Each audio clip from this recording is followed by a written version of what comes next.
one of the first places to be able to set genome first is MGH, right?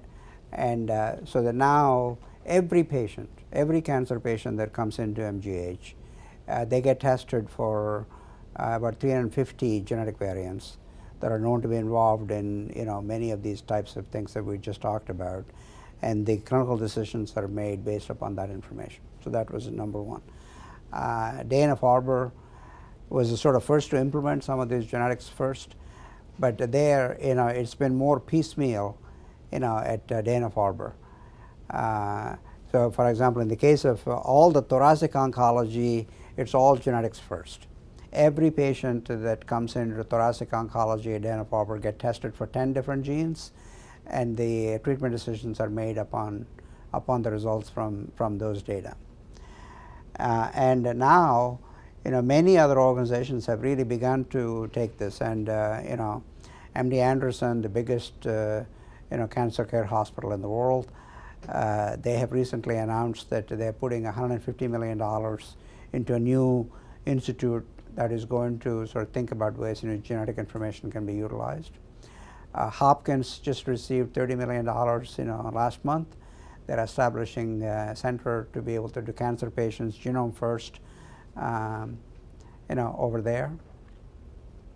And there are many other institutions not quite there, but using some aspect of genome first, at least in certain types of cancers.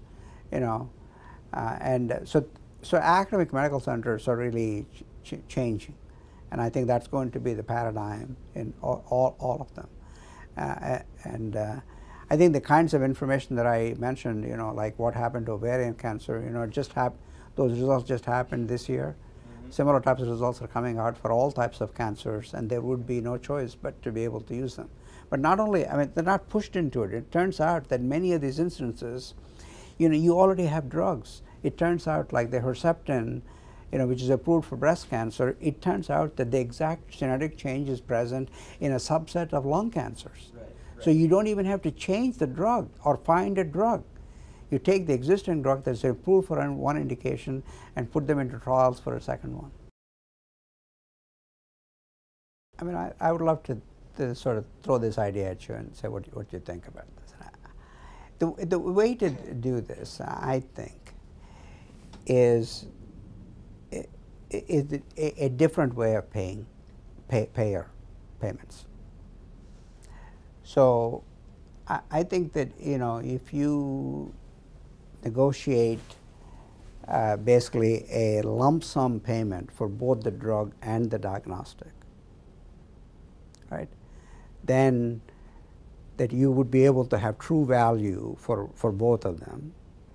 And that means that today, in the case of cancer, for example, the payers say that it costs about something in the neighborhood of $90,000 a year to care for a cancer patient, and that a significant portion of that is currently a drug, especially for biologics, so on.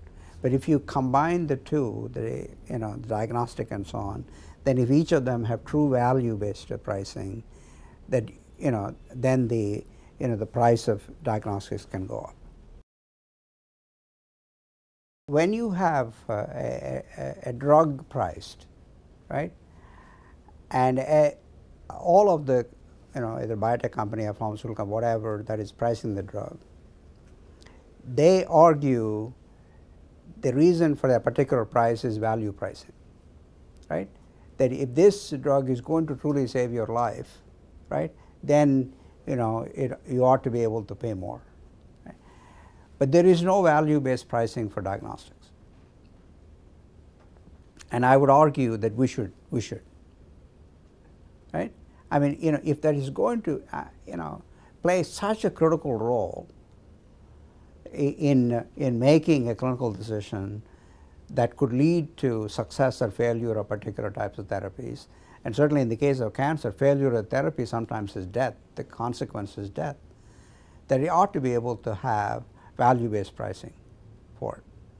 And there is no such mechanism today. And that's part of the reason I also think that, if there is a mechanism for approval of the diagnostics, that then it will be possible to be able to think about value-based pricing.